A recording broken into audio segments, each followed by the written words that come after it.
Puji Tuhan. Salam. Haleluya. Apa kabar saudara-saudara? Baik.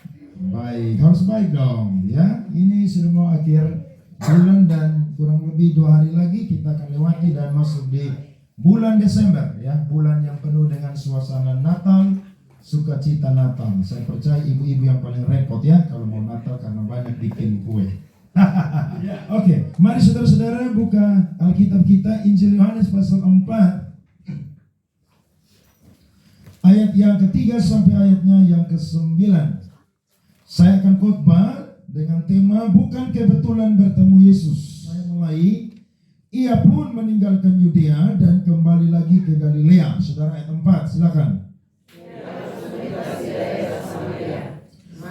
Maka sampailah ia ke sebuah kota di Samaria yang bernama Sikar, dekat tanah yang diberikan Yakub dahulu kepada anaknya Yusuf. Di situ terdapat sumur Yakub. Yesus sangat mengenal karena itu ia duduk di pinggir sumur itu. Hari kira-kira pukul 12. Maka datanglah seorang perempuan Samaria hendak menimba air. Kata Yesus kepadanya, berilah aku minum.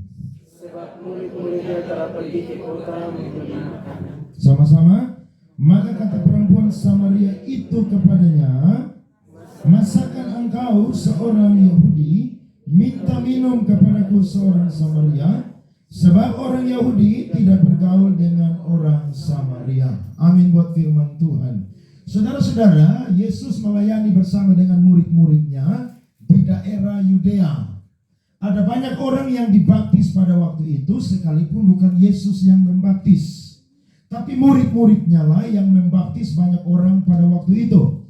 Nah, para orang-orang Farisi, orang ahli-ahli Taurat ini, mereka melihat bahwa Yesus dan murid-muridnya mendapatkan banyak murid, sehingga muncullah iri hati di tengah-tengah kelompok mereka terhadap Yesus dan juga para muridnya.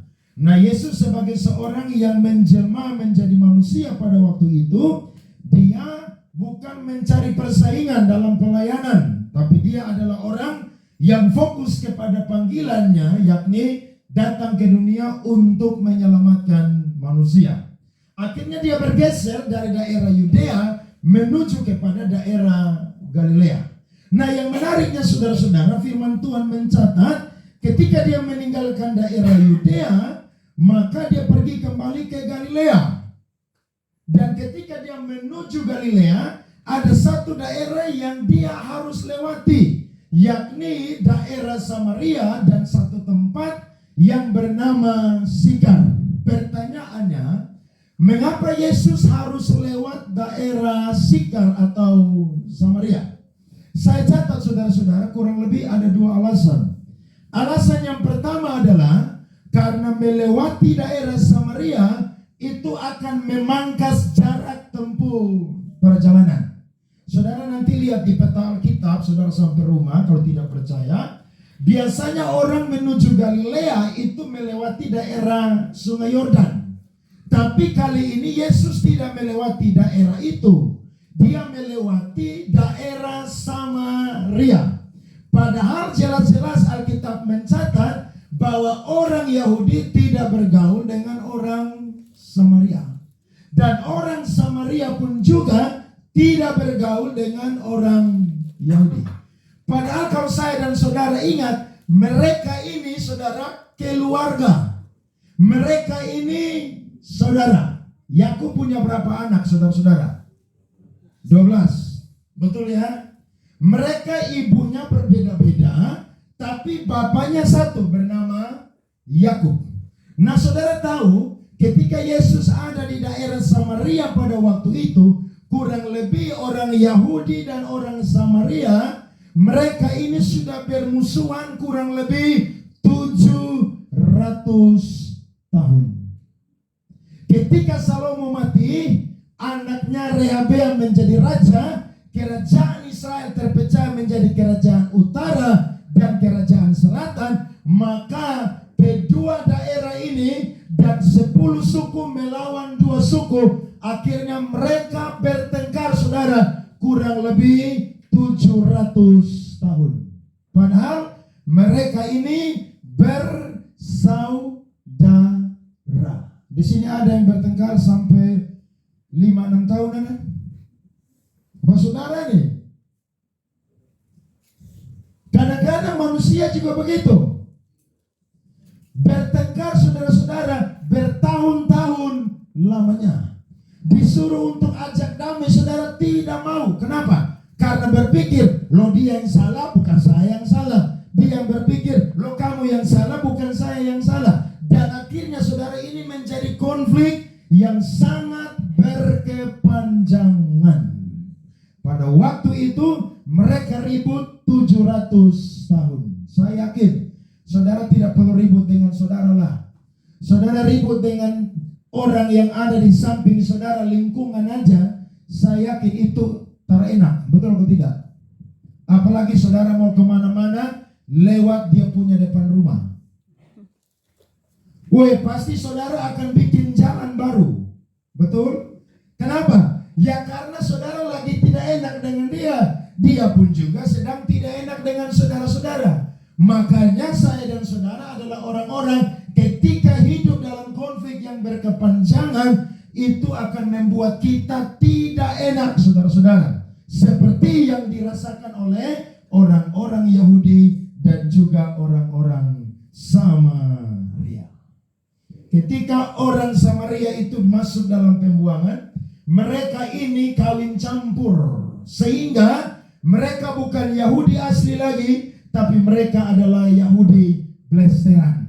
Dan ini juga membuat orang-orang Yahudi benci dengan orang-orang Samaria, karena mereka bukan orang Yahudi tulen lagi, tapi mereka adalah orang-orang yang sudah kawin campur. Benih yang kudus bercampur dengan benih yang tidak kudus. Permusuhan berkepanjangan menjadi 700 tahun. Tapi ada alasan yang kedua, saudara-saudara, yang menarik menurut saya, yaitu memang Yesus sengaja untuk melewati daerah Samaria karena dia mau berjumpa dengan satu orang perempuan yang ada di Sikar. Lihat tuh saudara, harusnya Yesus tidak melewati daerah itu. Tapi karena dia tahu bahwa di tempat itu ada satu wanita yang sangat istimewa, sekalipun dia adalah orang yang berdosa. Alkitab mencatat bahwa perempuan ini, dia pergi menimba air itu bukan pagi hari, bukan sore hari, tapi dia pergi menimba air itu di siang hari. Alasannya adalah karena di siang hari tidak ada orang Samaria yang beraktivitas. Nah, dia sengaja mengasingkan dirinya untuk pergi timba air di sumur Yakub itu siang hari, supaya tidak ada orang yang menjumpai dia, dan dia pun juga tidak menjumpai orang lain. Ini menarik karena dia adalah perempuan yang terkenal sebagai perempuan yang suka kawin cerai. Yesus berjumpa dengan dia. Kurang lebih saudara-saudara, dia sudah kawin cerai atau sudah pisah 5 kali. Dan sekarang laki-laki yang ada bersama dengan dia adalah laki-laki yang ke-6. Saudara bisa lihat, ini perempuan nih saudara, asing di tengah-tengah lingkungannya. Ini perempuan saudara tidak dihargai di tengah-tengah lingkungannya. Tapi saya percaya, orang yang berjumpa dengan Tuhan Yesus pasti hidupnya akan mengalami perubahan dan juga mujizat. Amin. Saya yakin malam hari ini tidak ada di antara kita satupun yang lebih baik dari perempuan ini. Tidak ada. Kita semua punya manifestasi dosa yang ada. Mungkin ada di antara kita yang dari latar belakang seorang pemabuk. Mungkin ada di antara kita dari latar belakang seorang yang sangat jahat. Apapun itu, kita tidak pernah lebih baik dari perempuan yang ada di Sikar Samaria ini. Kenapa? Karena dia pun juga dan saya dan saudara adalah mantan orang-orang yang berdosa. Nah, saya catat ketika dia berjumpa dengan Yesus, ada 3 mujizat yang terjadi dalam kehidupannya. Yang pertama adalah wanita ini disadarkan dari dosanya. Coba saudara lihat saudara ayatnya. yang ke-15 dari Yohanes pasal 4 ayat 15 sampai 18. Alkitab berkata, kata perempuan itu kepadanya, Tuhan, berikanlah aku air itu, supaya aku tidak haus dan tidak usah datang lagi ke sini untuk menimba air. Kata Yesus kepadanya, pergilah, panggillah suamimu dan datang ke sini. Kata perempuan itu, aku tidak mempunyai suami. Kata Yesus kepadanya, tepat katamu bahwa engkau tidak mempunyai suami. Sebab engkau sudah mempunyai 5 suami, dan yang ada sekarang padamu bukanlah suamimu. Dalam hal ini engkau berkata benar. Ternyata orang yang berjumpa dengan Yesus pasti dia akan disadarkan dari dosa-dosanya. Betul atau tidak, saudara? Loh, kita kalau ketemu dengan Tuhan, saudara tidak bisa silih. Sebab Alkitab berkata bahwa firman itu seperti pedang bermata dua. Saya dan saudara tidak akan pernah bisa menyembunyikan segala sesuatu yang namanya dosa di hadapan Tuhan. Satu kali ada seorang di Amerika tukang pencuri. Dia mau pergi ke gereja untuk pencuri jas dan juga topi. Ketika dia sampai di gereja, maka dia dengar pendeta itu berkhotbah. Ketika pendeta itu berkhotbah, saudara, dia disadarkan dari dosa-dosanya. Padahal saudara-saudara, pendeta ini berkhotbah bukan tentang jangan mencuri. Tapi ketika firman Tuhan disampaikan, maka dia disadarkan dari dosa-dosanya. Ketika pulang gereja, dia berjumpa dengan sang pendeta dan dia berkata, Pak Pendeta, terima kasih karena khotbah tadi luar biasa menyadarkan saya, dan hari ini saya mau meninggalkan dosa-dosaku. Pak Pendeta tanya, khotbah tentang poin apa? Apakah tentang perzinahan? Tidak. Apakah tentang jangan membunuh? Tidak. Apakah jangan mengingini barang orang lain? Tidak. Terus apa yang kamu disadarkan dengan firman Tuhan tadi? Tahu tidak? Waktu Pak Pendeta khotbah tadi, saya ingat bahwa topi saya terakhir ditinggalkan di tempat mana. Ternyata saudara, dia punya topi ditinggalkan di tempat prostitusi. Padahal pendeta tidak khotbah bahwa jangan berzina. Tapi karena dia ada di hadirat Tuhan, dia dengar firman Tuhan, dosa-dosanya disadarkan. Ingat, iman timbul dari pendengaran. Jadi saya dan saudara ketika datang ibadah, saya dan saudara tidak boleh keraskan hati. Harus belajar untuk buka hati dan terima firman Tuhan. Banyak orang saudara kepahitan dengan pendeta. Betul. Makanya ada gereja-gereja tertentu jemaat tanya, besok hari Minggu yang khotbah siapa? Karena dia tidak mau pergi gereja, karena dia sudah tahu ini pendeta ini pasti khotbah singgung sampai pendosanya. Apalagi di Kupang kita yang hidup pakai keluarga bakanal begini, pasti pendeta sudah tahu saya punya dosa, makanya dia singgung. Saya mau berkata, itu bukan pendeta yang sengaja singgung, tapi Roh Kudus yang tuntun sehingga dia menyampaikan firman tersebut. Jadi jangan lari dari hadirat Tuhan. Ketika datang gereja, semua dosa-dosa kita saudara-saudara itu disingkapkan. Mungkin ada saudara yang datang tadi, saudara baru bikin dosa yang saudara tutupi dan tidak ada orang yang tahu. Saya percaya malam hari ini saudara disadarkan dari dosa-dosa kita. Kalau malam hari ini kita datang bawa beban saudara-saudara, malam hari ini Tuhan mau kita menanggalkan dari kehidupan kita. Perempuan ini ternyata dia menyembunyikan identitasnya di hadapan Yesus. Tapi Yesus tahu bahwa dia adalah perempuan yang punya moral yang sangat rusak. Tidak ada yang tersembunyi. Orang pandai mau tutup dosa model apapun juga, ingat, pepatah dunia berkata, sepandai-pandainya tupai melompat, pasti apa saudara-saudara? Jatuh juga. Kalau kita tutupi dosa kita, satu saat Tuhan akan permalukan kita. Wanita ini dia boleh bersembunyi, tapi Tuhan yang menciptakan dia tahu bahwa dia adalah perempuan yang punya moral yang sangat rusak. Saya yakin bulan depan di semua gereja akan penuh dengan jiwa-jiwa. Karena semua gereja akan merayakan apa? Natal. Betul ya? Orang yang selama tidak masuk gereja, dia akan sadar bahwa Yesus lahir sehingga dia perlu untuk hadir di gereja. Tapi kadang-kadang saudara-saudara, kita hanya sampai di batas sadar sementara. Saudara tahu, kadang-kadang manusia itu dibius oleh yang namanya dosa. Bukan mati dengan dosa, tapi dibius dengan dosa. Dia sadar bahwa dia ini berdosa, nanti dia tobat. Tapi nanti habis itu saudara, dia kumat lagi. Di saudara pun tempat sini, seputar lagu Natal ke belum? Sudah, yang putar siapa? Di saya pun tempat yang putar lagu Natal orang mabuk semua.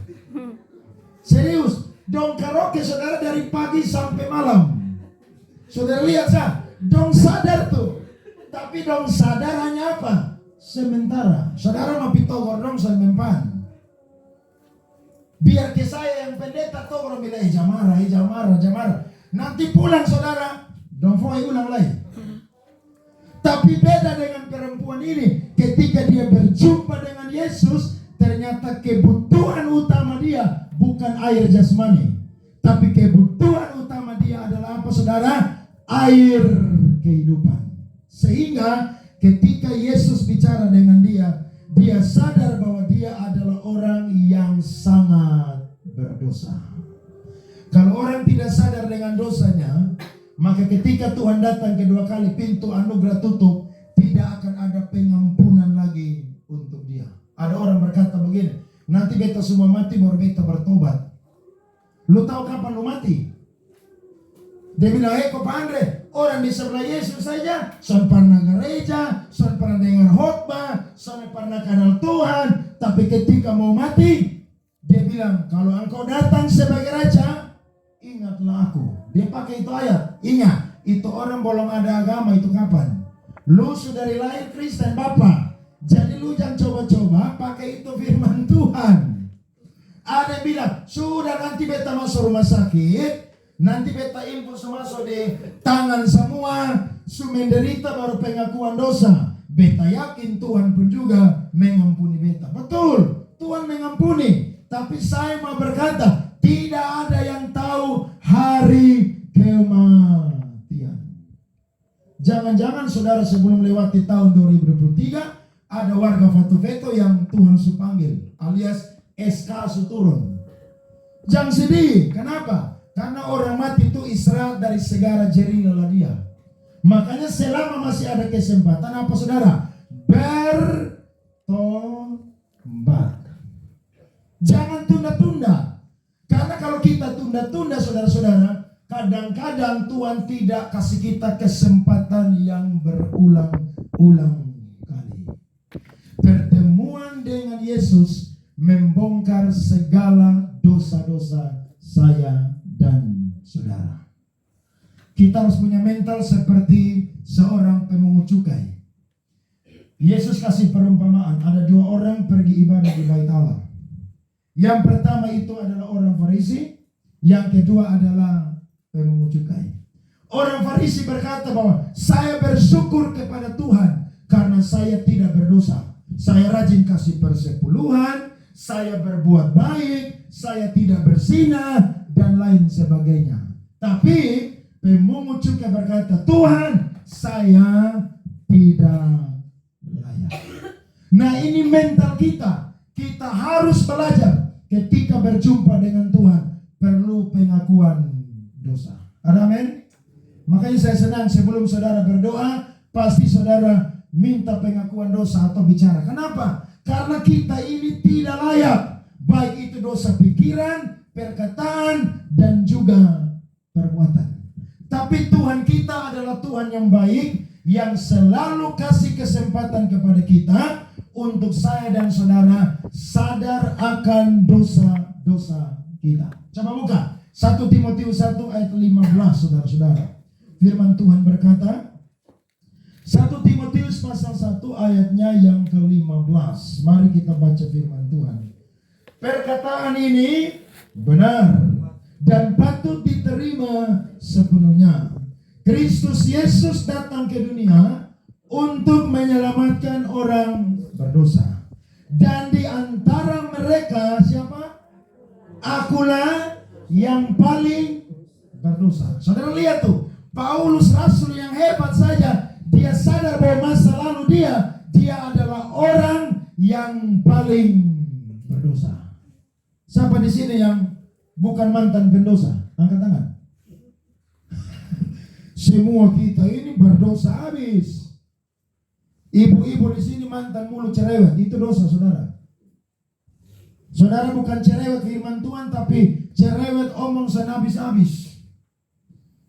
Baru-baru diadakan, saudara tahu, penelitian dan ditemukan kalau seorang pendeta berkhotbah kurang lebih dia menghabiskan 3.000 sampai 4.000 kata satu kali berkhotbah.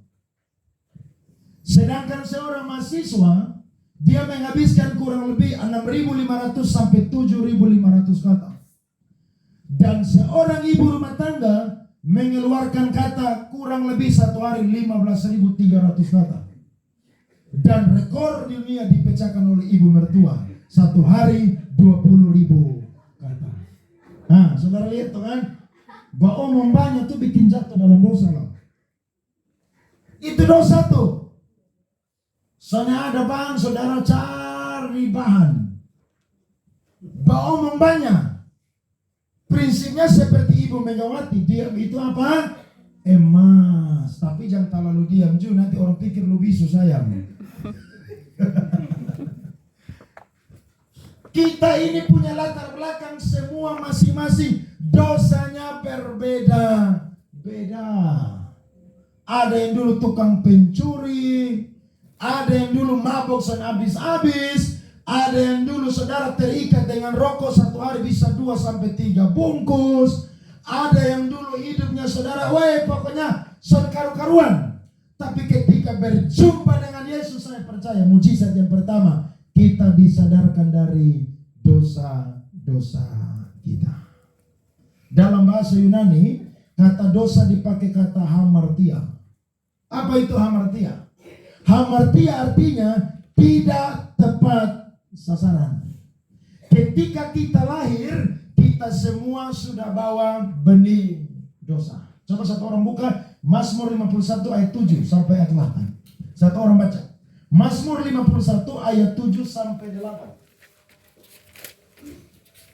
Mazmur 51 ayat 7 dan 8. Ya. Sesungguhnya dalam kesalahan aku diperanakan. Yes. Dalam dosa aku dikandung ibuku. Yes. Sesungguhnya engkau berkenan akan kebenaran dalam batin. Ya. Dan dengan diam-diam engkau memberitahukan hikmat kepadaku. Daud tahu bahwa ketika dia lahir, dia sudah bawa benih dosa dalam kehidupannya.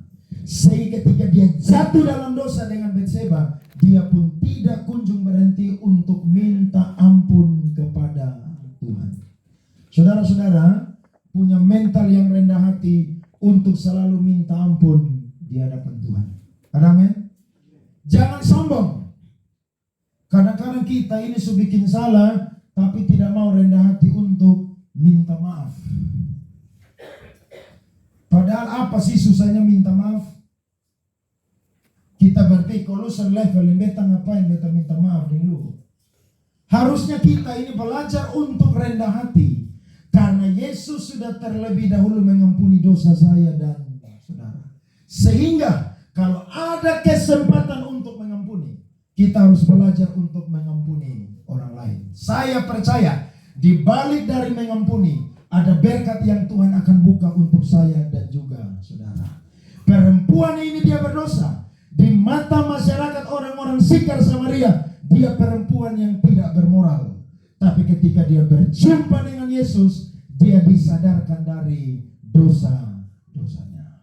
Itu yang pertama. Yang kedua, mujizatnya adalah wanita ini dirubah dari penyembah yang salah menjadi penyembah yang benar. Lihat ayat 20 sampai ayatnya yang ke-24. Firman Tuhan berkata, nenek moyang kami menyembah di atas gunung ini, tetapi kamu katakan bahwa Yerusalemlah tempat orang menyembah. Kata Yesus kepadanya, percayalah kepadaku, hai perempuan, saatnya akan tiba bahwa kamu akan menyembah Bapa bukan di gunung ini dan bukan juga di Yerusalem.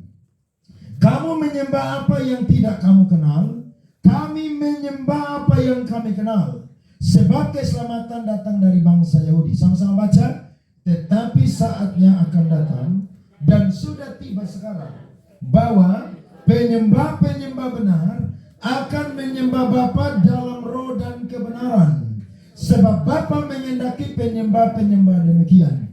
Allah itu roh, dan barang siapa menyembah Dia harus menyembahnya dalam roh dan kebenaran. Ternyata mujizat yang kedua adalah Tuhan mau rubah perempuan ini dari penyembah yang salah menjadi penyembah yang benar. Waktu Yerobeam memerintah 10 suku yakni Samaria, dia bikin bait Allah tandingan yakni ada di Gunung Gerizim.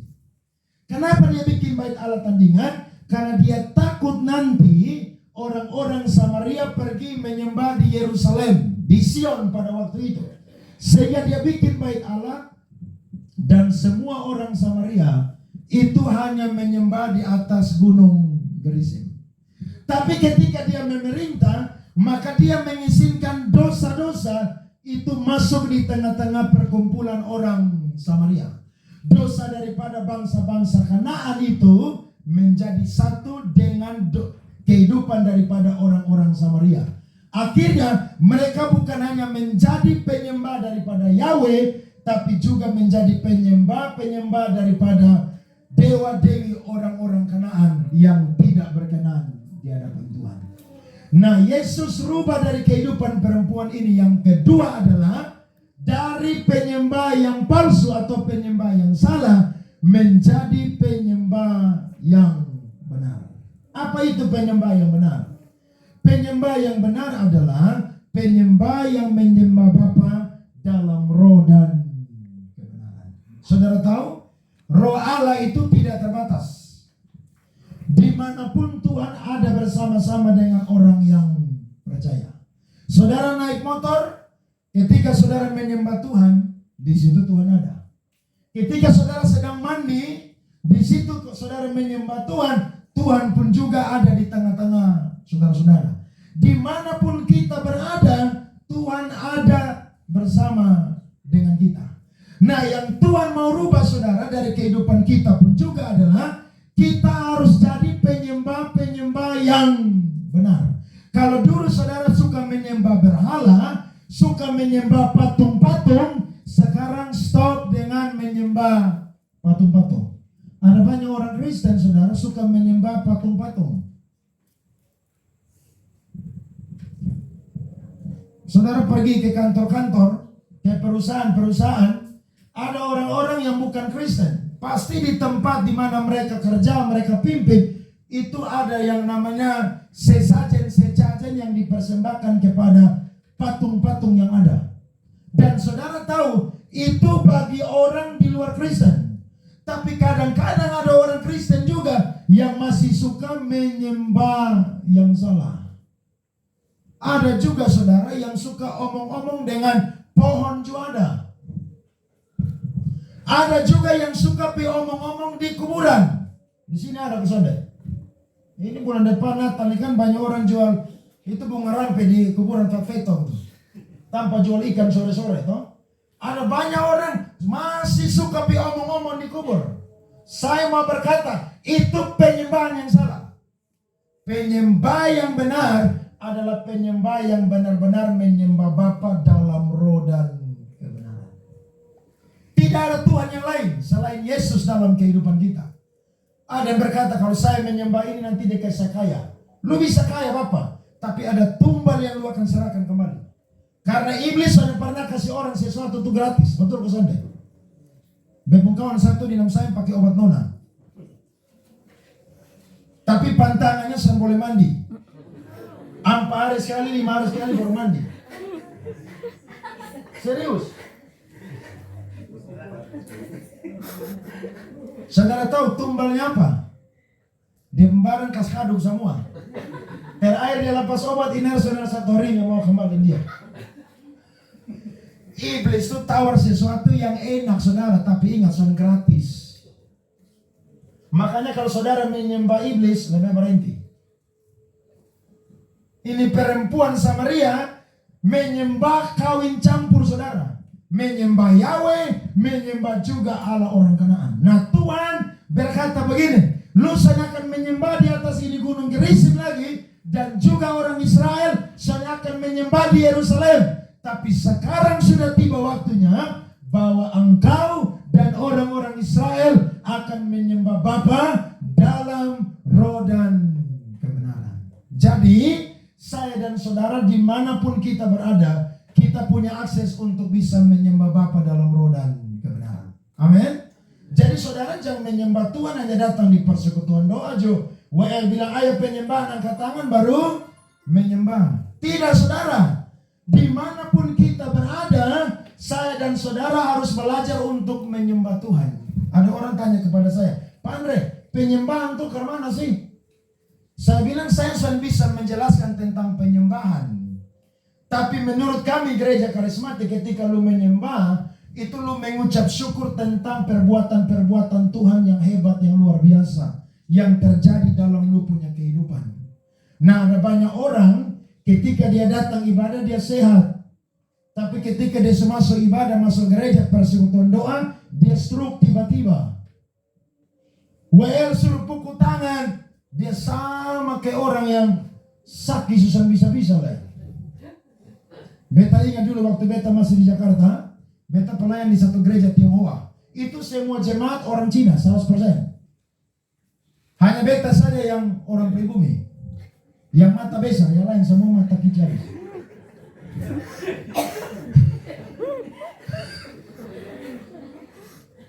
Woi, beta main musik keliling di Jakarta. Ketemu kawan-kawan main musik, woi grup band mau main. Orang undang di mana? Pelayanan. Saudara tahu satu kali, saya pelayan di ini gereja ini saya, lihat yang semangat hanya bapak-bapak, mama-mama sah. Tapi ini anak muda dong, soalnya ada semangat sedikit memuji Tuhan. Padahal beta main musik ini chord miring-miring habis semua. Nah dulu kan main musik jazz, so jadi saudara tahu itu chord miring berat. Sampai orang bilang, dulu Pak Andre main bagus, sekarang main susah bagus. Lu pun telinga yang salah, bukan beta. Weh waktu main, pun kawan pemain drum, pukul apa ini, hampir-hampir ini snare, ini tom-tom, dan bisa pecah semua. Tapi ini anak tanggi baru dan pukul tangan begini. Beta lihat 1-2 kali sana apa mah. Terus menerus, kayaknya ini anak ini aneh dong nih. Nah ini gereja nih saudara, di bawahnya ada basement. Tiba-tiba habis gereja sebelum pulang kita diajak makan. Nah ketika kita lagi makan, saya dengar ada lagu Korea bunyi di bawah. Saya penasaran, siapa sih yang putar lagu Korea di basement gereja sini? Ini kan gereja. Saudara tahu waktu saya saudara doa ada dance habis di situ. Saya bilang ini setan semua di gereja, dong semua menyembah sama pukul tangan. Kau main musik setengah mati, ini oma-oma, ibu-ibu, bapak-bapak udah ada semangat, dong kayak orang stroke. Tapi lihat dong putar lagu Korea, dong dance hampir-hampir kepala di bawah kaki di atas. Saudara tahu orang kalau menyembah itu beda dengan orang yang memuji biasa, beda. Makanya kita yang pelayanan di altar ini beda loh. Kita ini bukan penyanyi, kita ini penyembah, saudara. Orang kalau penyembah, dia bukan hanya menyembah Tuhan di altar, bukan. Setiap hari di rumah dia selalu punya waktu untuk menyembah Tuhan. Itu namanya penyembah. Dimanapun dia berada, dalam musim sukar apapun, dia tetap memuji dan menyembah Tuhan. Jadi ketika kita datang ibadah, kita pelayanan, itu cuma perayaan. Itu bukan penyembahan yang sesungguhnya. Kita menyembah saudara-saudara, dimanapun kita berada, kita menyembah. Makanya tidak heran ketika ada orang yang pimpin pujian pelayanan, saudara, dia baru nyanyi aja, orang di jamaah Tuhan nangis, sonetan dengan hadirat Tuhan. Kenapa? Karena dia bukan penyanyi.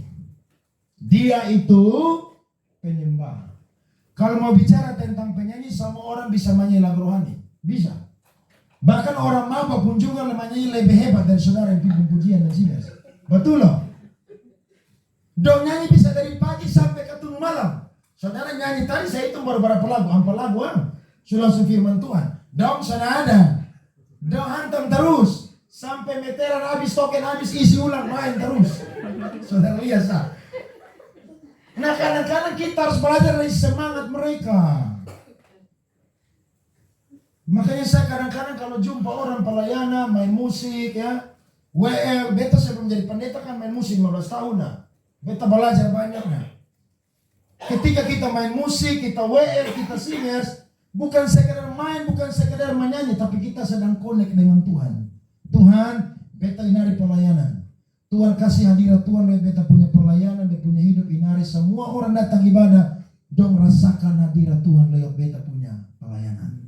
Jadi kalau saudara cuma sekedar penyanyi, itu beda dengan penyembah.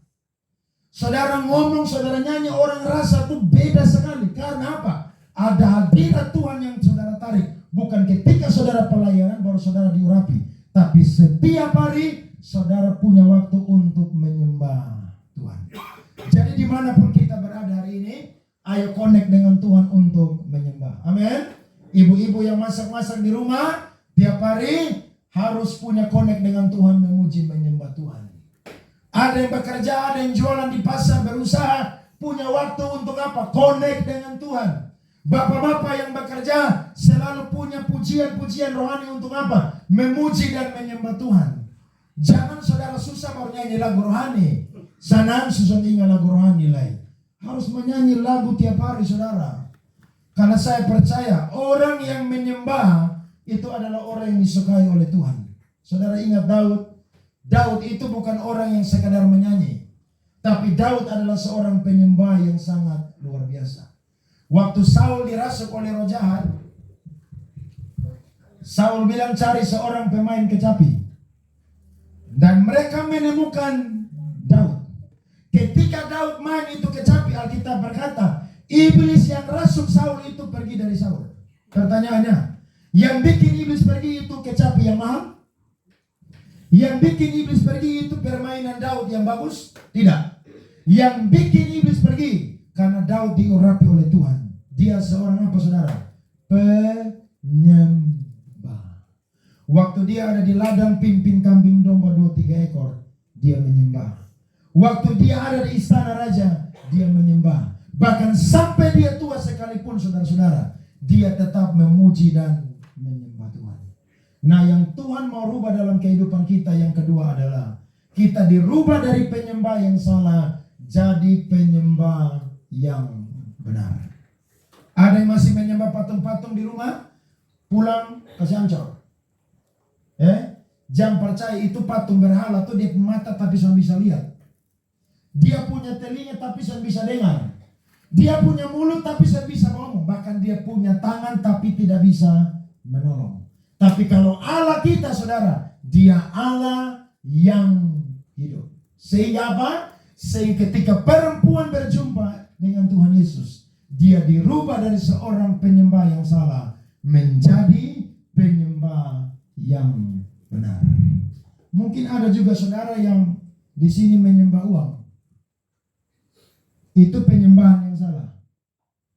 Orang kalau menyembah uang di muka ke uang saudara. Betul. Keyakinan. Makanya saudara coba kalau pulang, saudara kasih jajan uang 1.000, 2.000, 5.000, 10.000, 20.000, 50.000, 100.000. Coba saudara, Bank Indonesia tuh tahu keadaan manusia Indonesia. Makanya orang bikin uang tuh sesuai dengan mood orang Indonesia. Saudara lihat uang 100.000 tuh senyum paling bagus. Tapi ketika dia turun pi 50.000, turun pi 20.000, turun pi apa? 10.000, 5.000, 2.000 dan 1.000. Woi, itu muka paling jelek sudah. Makanya orang kalau ada uang, saudara tahu di ibarat tuh semangat. Kenapa? Uang lagi banyak nah. Tapi nanti kalau uang susah ada alias kanker kantong kering, dia loyo. Tapi kalau saudara penyembah yang benar, mau musim apapun, saya dan saudara tetap menyembah Tuhan dalam roh dan apa? Kebenaran. Amin. Karena Tuhan serubah kita. Kita bukan orang yang lama lagi saudara-saudara, tapi kita jadi orang yang baru. Yang ketiga saudara, mujizatnya adalah wanita ini dirubah dari seorang pendosa menjadi penginjil pertama di Samaria. Saudara lihat Yohanes 4 ayat 28 sampai 30. Firman Tuhan berkata, maka perempuan itu meninggalkan tempayannya di situ, lalu pergi ke kota dan berkata kepada orang-orang yang di situ, mari lihat, di sana ada seorang yang mengatakan kepadaku segala sesuatu yang telah kuperbuat. Mungkinkah dia Kristus itu? Maka mereka pun pergi keluar kota, lalu datang kepada Yesus. Lihat ayat 39 sampai 42. Saudara lompat. Alkitab berkata, dan banyak orang Samaria dari kota itu telah menjadi percaya kepada Yesus karena siapa? Karena siapa saudara? Karena perkataan perempuan itu yang bersaksi. Ia mengatakan kepadaku segala sesuatu yang telah ku perbuat. Berarti sederhananya begini, penginjilan itu bukan bicara dosa orang lain, saudara. Penginjilan itu bicara dosa kita. Ada banyak orang bikin seminar 12 cara penginjilan, terlalu banyak. Terlalu banyak. Menurut beta penginjilan yang efektif itu ngomong botong kehidupan. Kenapa? Karena kita ngomong bahwa kita juga dulu ini orang berdosa. Saudara tahu sama orang lain pun dosa. Kenapa? Karena itu dia punya powernya kurang. Tapi kalau kita bilang kita ini orang berdosa dan orang dengar, wah itu orang saudara diubahkan saudara dengan luar biasa. Ini perempuan cerita kepada orang-orang yang ada di Samaria. Dia bilang bahwa Yesus mengatakan semua yang beta berbuat. Makanya saudara belajar penginjilan. Di sini pernah ada penginjilan pergi di mana? Saudara bikin KKR di mana lagi? Apa? Pantai Tedis ya? Saudara pernah penginjilan door to door 1 lawan 1? Belum pernah. Saya coba kasih masukan. PD Veto jangan bikin KKR terus saja begitu. Sebar semua ini anggota nih di Taman Nostalgia, Taman TGP, Balai Kota, di mana lagi? Saudara cari tempat-tempat banyak orang nongkrong, penginjilan di sana. Satu kali BUT depan anak muda semua penginjilan di Taman Nostalgia. Saudara tahu dong bilang, wih bagian berat. Dia bilang berat ke mana? Wih, kau tentaku mau mulai dari mana? Saya bilang begini, penginjilan yang efektif itu ngomong tentang lu sendiri, jangan ngomong orang lain. Jadi ayo tahun depan PD Veto coba penginjilan. Nanti saudara diuji tuh. Kira-kira saudara sama saksi Yehova siapa yang lebih berani? Loh iya. Saudara kalah di saksi Yehova loh.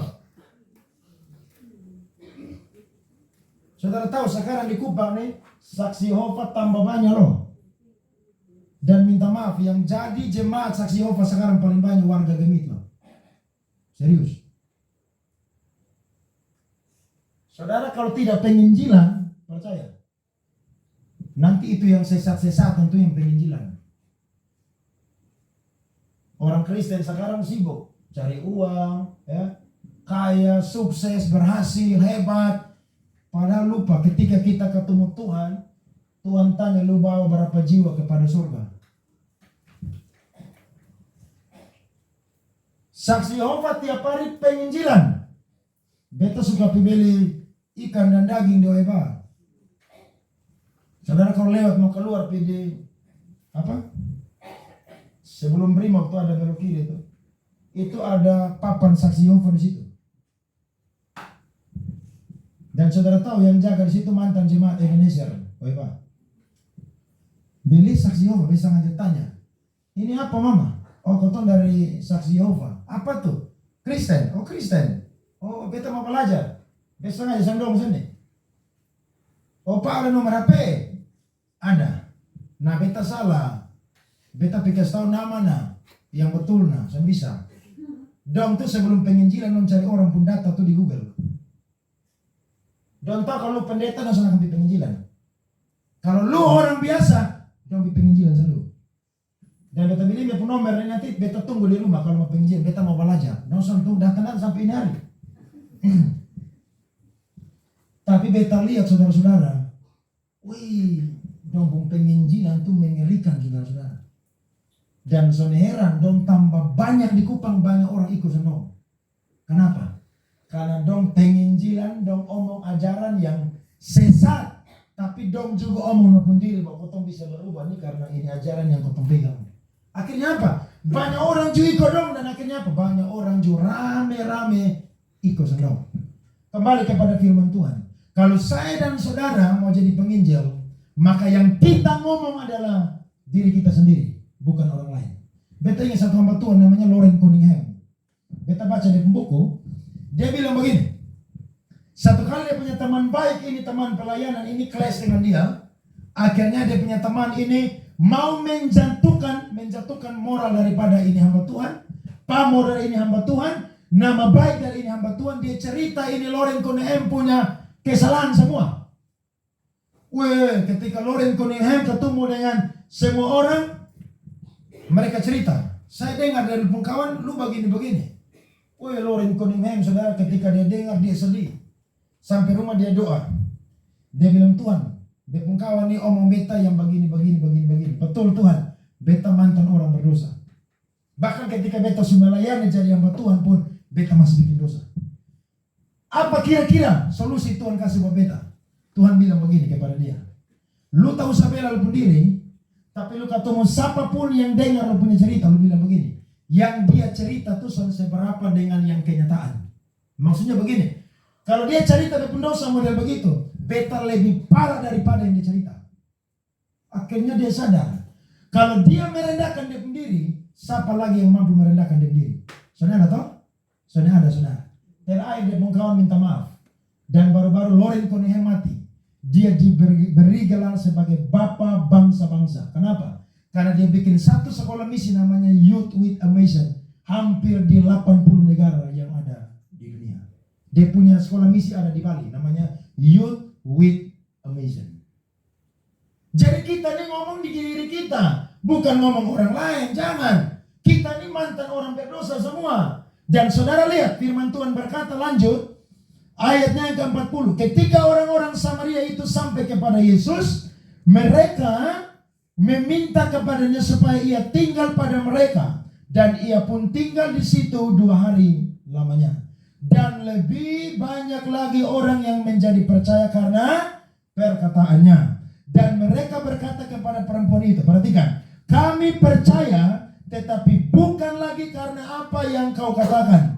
Sebab kami sendiri telah mendengar dia dan kami tahu bahwa dialah benar-benar juru selamat dunia. Amin. Satu kota Samaria bisa kenal Yesus gara-gara siapa? Perempuan sundal itu. Jadi kita pun juga Tuhan bisa pakai. Ada amin? Beta yakin. Tahu saya ikut seminar-seminar yang cara penginjilan 12 cara lah 10. Tahu saya? Saudara penginjilan ketemu orang ngomong kehidupan, ngomong aja. Beta yakin ketika orang dengar saudara punya hidup yang brengsek dulu, orang akan apa? Bertobat. Dan ketika orang bertemu dengan Tuhan bukan karena perkataan saya dan saudara lagi, tapi karena mereka sudah mengalami Tuhan secara pribadi. Ada amin? Ibu-ibu, kalau saudara kerja, ayo cerita firman Tuhan. Cerita hidup, jangan gosip ini, gosip itulah. Apalagi sekarang musim ini politik nih, ketemu orang semua ngomong, beta pilih nomor 1, beta pilih nomor 2, beta pilih nomor 3. Beta pilih nomor 1, nomor 2, nomor 3, dong 3-3 tetap dukung Palestina. Lo iya toh? Mana yang dukung Israel? Sudah ada. Jadi lu mau pilih mana, pilih aja. Lo kok caleg yang naik, kok pilih langsung kasih parna baras 5 kilo Yusuf parna. Dibakalai gara-gara dong, bikin apa? Iya toh? Ngomong apa saudara? Firman, amin. Saudara bilang, beta dulu tahu caranya, sekarang Tuhan rubah beta jadi pendoa syafaat di persekutuan doa. Itu mantap saudara. Lo iya, beta dulu saya bisa ngomong apa-apa, tapi sekarang beta bisa sharing firman Tuhan. Beta dulu sakit hampir mati, beta cari dukun sampai sembuh. Bahkan beta dikasih hal-hal yang bertentangan dengan firman. Tapi ketika berjumpa dengan Yesus, Tuhan sembuhkan beta. Beta yakin dia Allah juga yang bisa menyembuhkan engkau. Amin. Penginjilan tuh ngomong diri sendiri. Jika orang bilang, lu utusan baik, beta lebih parah dari itu. Beta dulu orang berdosa. Tapi Paulus bilang, barang siapa ada dalam Kristus, dia adalah apa saudara? Ciptaan yang baru. Yang lama sudah berlalu, dan yang baru sudah apa saudara? Datang. Saya percaya, mujizat ini pun juga akan kita alami dalam kehidupan kita. Ada amin? Perjumpaan dengan Tuhan bukan kebetulan. Saya percaya, mengerjakan mujizat-mujizat yang hebat dalam kehidupan kita. Tuhan berkati kita semua dengan